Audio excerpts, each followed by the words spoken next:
أعوذ بالله من الشيطان الرجيم بسم الله الرحمن الرحيم ناظرین السلام علیکم ورحمۃ اللہ وبرکاتہ۔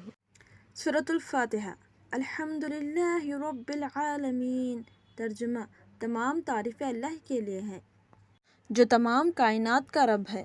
سورۃ الفاتحہ کی تفسیر۔ سورۃ الفاتحہ اصل میں تو ایک دعا ہے، لیکن دعا کی ابتدا اس ہستی کی تعریف سے کی جا رہی ہے کہ جسے ہم دعا مانگنا چاہتے ہیں۔ یہ گویا اس امر کی تعلیم ہے کہ دعا جب بھی مانگو تو مذہبی طریقے سے مانگو۔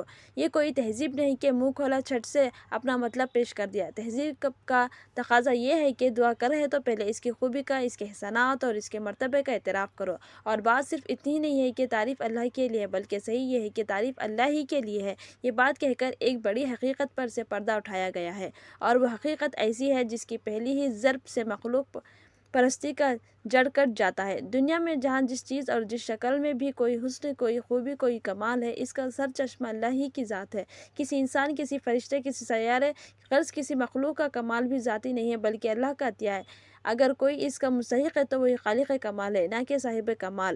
رب کا لفظ عربی زبان میں 3 معنوں میں بولا جاتا ہے: مالک اور آقا، مربع، پرورش کرنے والا، خبر گیری اور نگہبانی کرنے والا، فرمانبردار، حاکم، مدبر اور منتظم۔ اللہ تعالیٰ ان سب معنوں میں کائنات کا رب ہے۔ الرحمن الرحیم۔ ترجمہ: رحمان اور رحیم۔ تفسیر: انسان کا خاصہ یہ ہے کہ جب کوئی چیز اس کی نگاہ میں بہت زیادہ ہوتی ہے تو وہ مبالغے کے صیغوں میں اس کو بیان کرتا ہے۔ اللہ کی تعریف میں رحمان کا لفظ استعمال کرنے کے بعد پھر رحیم کا اضافہ کرنے میں بھی یہی نقطہ پوشیدہ ہے۔ رحمان عربی زبان میں بڑے مبالغے کا صیغہ ہے، لیکن خدا کی رحمت اور مہربانی اپنے مخلوق پر اتنی زیادہ ہے، اس قدر وسیع ہے، ایسی بے حد و حساب ہے کہ انسان کے بیان میں بڑے سے بڑا مبالغے کا لفظ بول کر بھی جی نہیں بھرتا۔ اس لیے اس کی فراوانی کا حق ادا کرنے کے لیے پھر رحیم کا لفظ مزید استعمال کیا گیا۔ مالک یوم الدین۔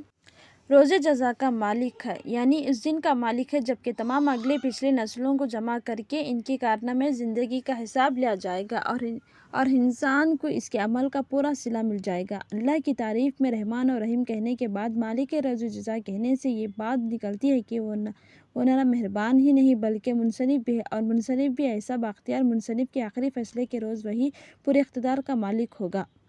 لہٰذا ہم اس کی ربوبیت اور رحمت کے بنا پر اس سے محبت ہی نہیں کرتے بلکہ انصاف کے بنا پر اس سے ڈرتے بھی ہیں اور یہ احساس بھی رکھتے ہیں کہ ہمارا انجام کی بھلائی اور برائی بالکلیہ اس کے اختیار میں ہے۔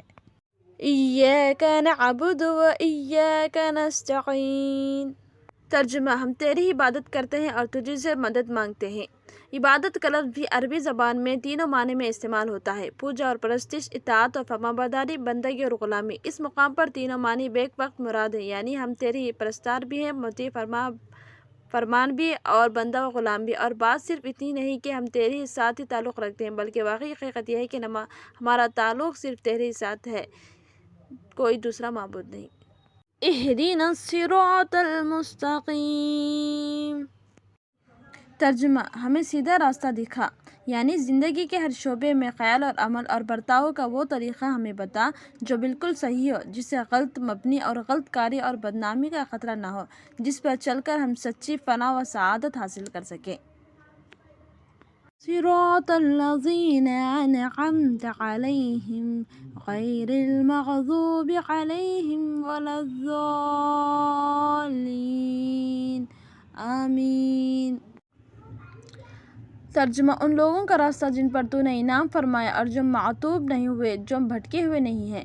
یہ اس سیدھے راستے کی تعریف ہے جس کا علم ہم اللہ تعالیٰ سے مانگ رہے ہیں، یعنی وہ راستہ جس پر ہمیشہ سے تیرے منظور نظر لوگ چلتے رہے ہیں۔ وہ ہے قطع راستہ کا قدیم ترین زمانہ جو آج تک جو شخص اور جو گروہ بھی اس پر چلا وہ تیرے انعامات کا مستحق ہوا اور تیرے